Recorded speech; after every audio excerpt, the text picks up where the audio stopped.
Salut tout le monde, c'est PrimeFX et on se retrouve aujourd'hui pour un nouveau tuto C dans lequel on va voir comment créer nos propres types de variables grâce à typedef. Typedef qui est un mot-clé en C qui va nous permettre de créer des alias de type déjà existants comme par exemple des ints, des chars, etc.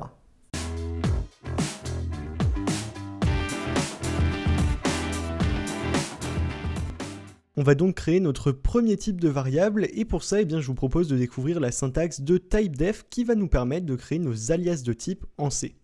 Pour ça, on va écrire en haut du main, à l'extérieur de toute fonction, d'ailleurs généralement tout en haut du programme, juste après les instructions préprocesseur, on va venir créer nos déclarations de type. On écrit donc typedef comme ceci, qui est le mot-clé en C qui va nous permettre de créer nos types. On va ensuite indiquer l'ancien type, donc le type sur lequel on veut se baser, donc je vais écrire tout simplement ici type, et ensuite le nouveau type que l'on souhaite créer, avec bien sûr un point-virgule à la fin. Voilà, au niveau de la syntaxe, on va donc pouvoir créer notre premier type, et je vous propose simplement de créer un entier, qui va du coup être un int, mais qu'on pourra utiliser de cette façon en écrivant entier. Comme je l'ai dit, c'est juste des alias finalement typedef, donc ça va simplement nous permettre d'utiliser un certain type en l'appelant d'une autre façon, en le renommant si vous préférez.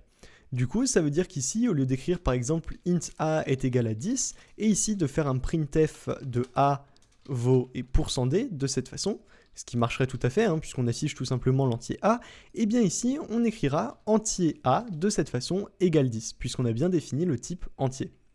Je vais venir ici compiler le programme et l'exécuter, donc gcc programme.c-o prog et dans la foulée l'exécuter de cette façon, et il me dit bien a vaut 10. Ce qui est très important de savoir, c'est que quand on crée un type avec typedef,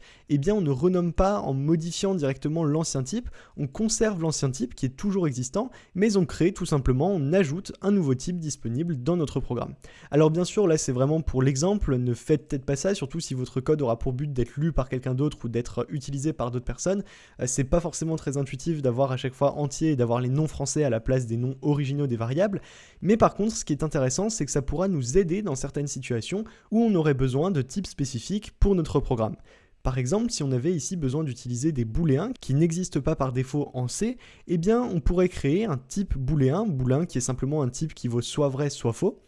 On pourrait créer comme ceci un type booléen, raccourci dans beaucoup de langages de programmation en bool tout simplement. Ici, bool pourrait être un entier, donc comme ceci, typedef int bool, c'est ce qui correspond le mieux, 0 étant faux et toutes les autres valeurs étant vraies, et on pourrait par exemple aller définir dans les constantes préprocesseurs, aller définir les valeurs de vrai et faux. De cette façon, je peux faire define par exemple true, comme ceci, qui vaudrait 1, et define false, de cette façon, qui vaudrait 0.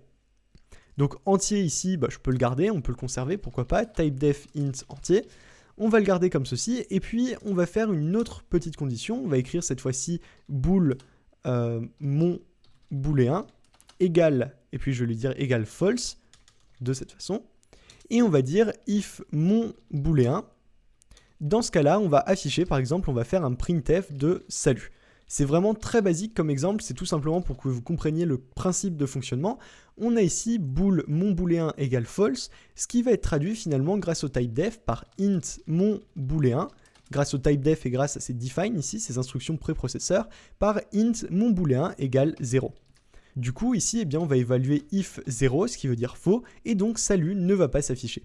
On peut tester directement en compilant un exécutant, il m'affiche bien seulement a vaut 10. Par contre, si j'avais mis ici mon booléen égale true de cette façon, on aurait mis int mon booléen est égal à 1, c'est la traduction qu'on va avoir ici, et donc ici on évaluera if 1, ce qui va être vrai, et donc le programme va nous afficher salut comme ceci. Voilà donc pour un aspect un peu plus pratique déjà, puisqu'on va avoir ce type booléen qu'on va pouvoir définir, et vous voyez qu'on peut vraiment définir de nouveaux types qui pourront nous être utiles dans la suite du programme si on a besoin d'évaluer ou de créer certaines choses plus spécifiques. Alors ici, c'est vrai que c'est un petit peu moche de créer des constantes de cette façon pour les réutiliser ici au niveau du booléen, donc on pourrait faire ça d'une façon un petit peu plus simple avec une énumération comme ceci, enum, et des crochets dans lesquels on va préciser false, virgule et true.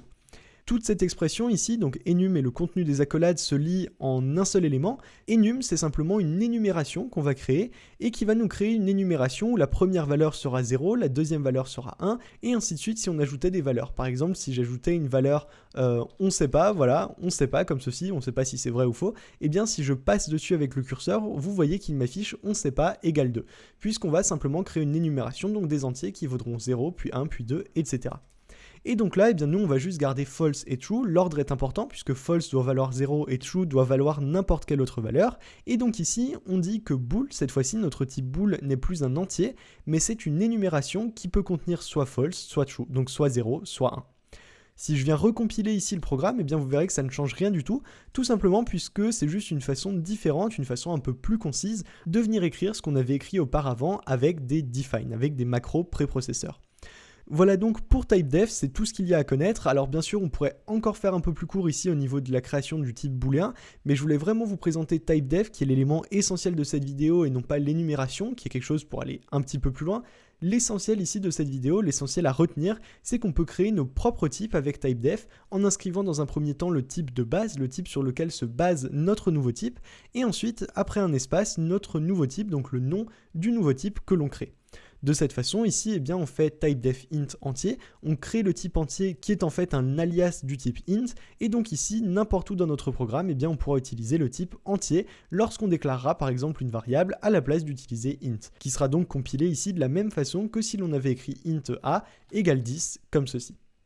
C'est tout pour typedef et pour la création de types personnalisés. J'espère que cette vidéo vous aura plu. Si c'est le cas, je vous invite à mettre un petit pouce bleu et à vous abonner pour ne pas rater les prochaines vidéos. Je vous laisse dans la description un lien pour retrouver les exercices interactifs sur primefx.com. C'est une vidéo qui est relativement courte, il n'y a pas énormément de choses qu'on a découvertes, mais je vous invite à faire vos tests et à vous entraîner de votre côté pour prendre en main correctement cet outil, ce typedef, qui va nous être plutôt utile par la suite et qu'on utilisera avec des éléments un petit peu plus complexes également. Sur ce, j'espère encore une fois que ce tuto vous a plu et je vous dis à très bientôt pour de prochaines vidéos.